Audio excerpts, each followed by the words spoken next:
Bismillah. Salam everyone. This is Jhanne Idris and welcome back to my channel.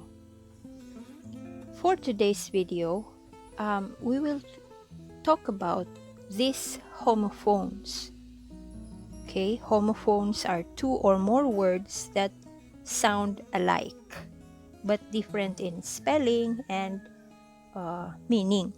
Okay, so for today's video, gaya ng nakikita nyo, ang pag-uusapan natin ay whose at whose, no? Whose na W-H-O apostrophe S at saka whose na W-H-O-S-E.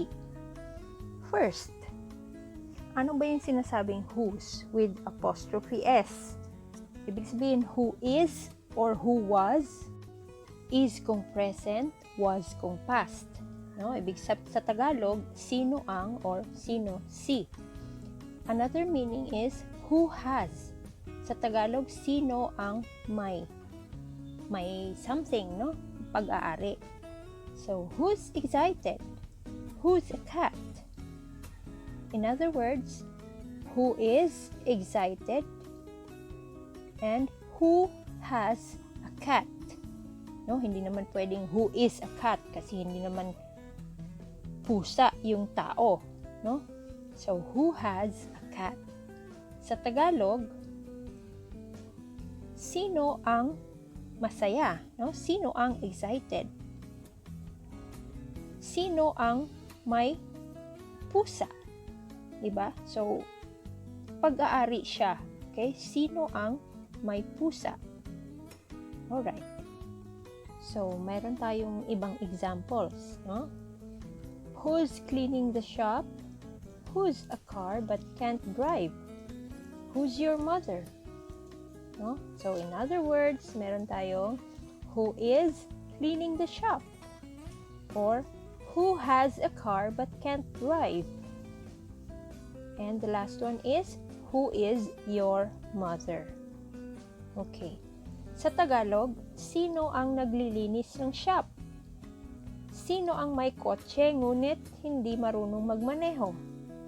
Sino ang iyong ina? Alright, next. Whose naman na W-H-O-S-E. No? It's a possessive form of who. No? Something belongs to whom.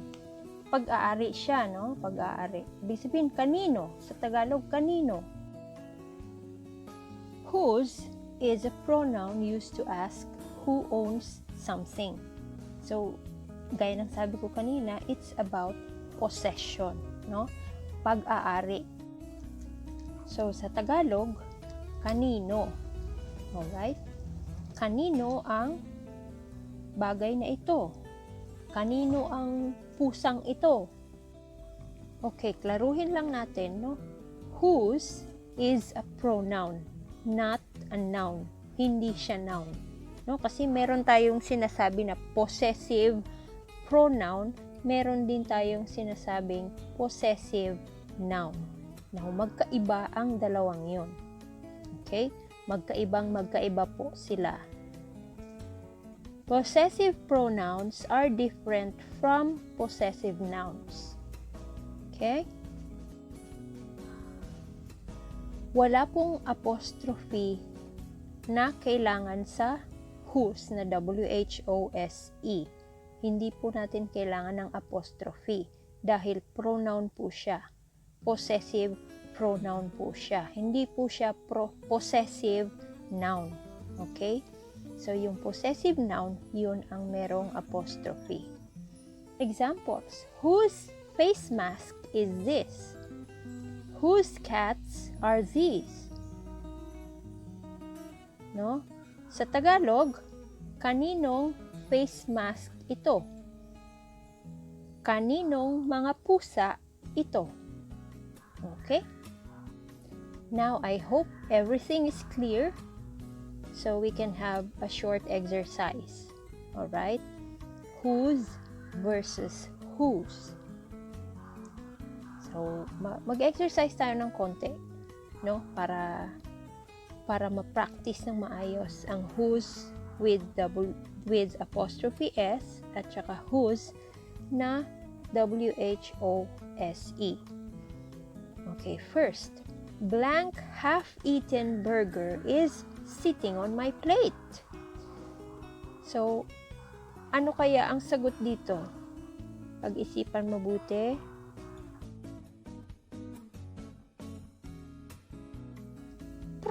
Time is up. Okay. So, whose half-eaten burger is sitting on my plate? Ibig sabihin, kaninong kalahating burger ang nakaupo sa aking plato? Diba? So, sino ang nagmamay-ari ng kalahating burger na ito na nakaupo sa aking plato? Ganun yon. Next, I have 2 tickets to Hyunbin's bargaining. Now blank your best friend. Meron akong 2 tickets sa palabas ni Hyunbin na bargaining. Ngayon, blank ang best friend mo. Okay, I have 2 tickets to Hyunbin's bargaining. Now, who's your best friend? In other words, who is your best friend? Okay, I have 2 tickets to Hyunbin's bargaining. Now, who is your best friend?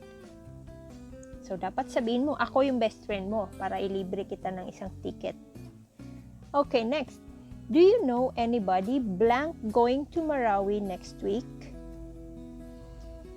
Isip-isip, may kilala ka ba na pupunta ng Marawi next week? Sa isang linggo? Okay. Do you know anybody who's going to Marawi next week? Or, in other words, do you know anybody who is going to Marawi next week? Okay, tama ba ang sagot nyo? Sige, next. Blank design do you think looks better? So, sa Tagalog, kaninong design ang para sa'yo ay mas maganda or mas mabuti? Okay, ang sagot is, whose design do you think looks better? Okay, whose design do you think looks better? Next, blank a copy of Mulan 2020 version.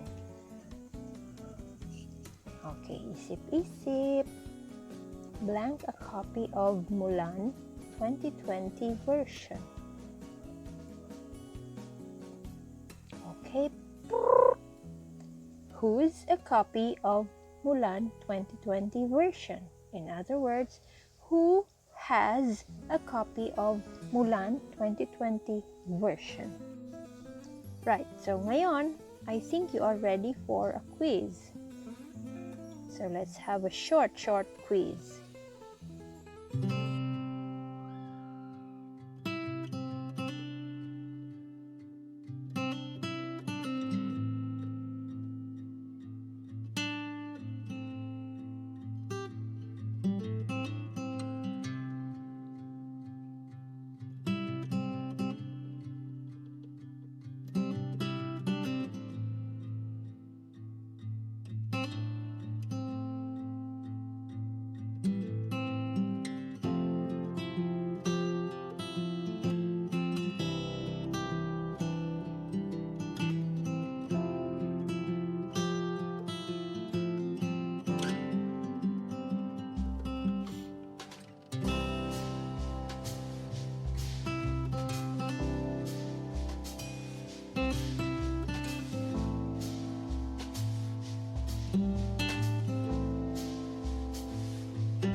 Ayan, maikli lang siya, no?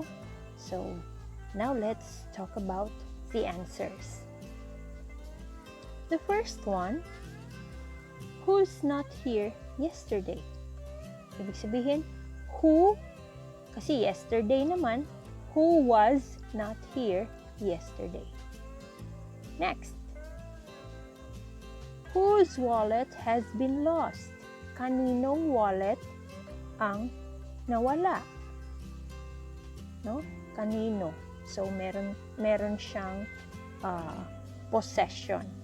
Next, do you know whose books these are? So, kanino ulit? Alam mo ba kung kanino itong mga librong ito? Okay, next. Ask Abdani who's in the room. Abdani, hello, estudyante ni Ma'am Chris. Okay, ask Abdani who is in the room. Next, whose student is Sitinor Gamon?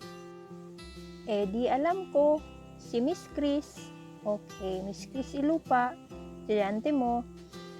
Okay, so salamat sa panonood. Until my next video, thank you for watching. Please subscribe if you have not subscribed yet. Salamat ulit.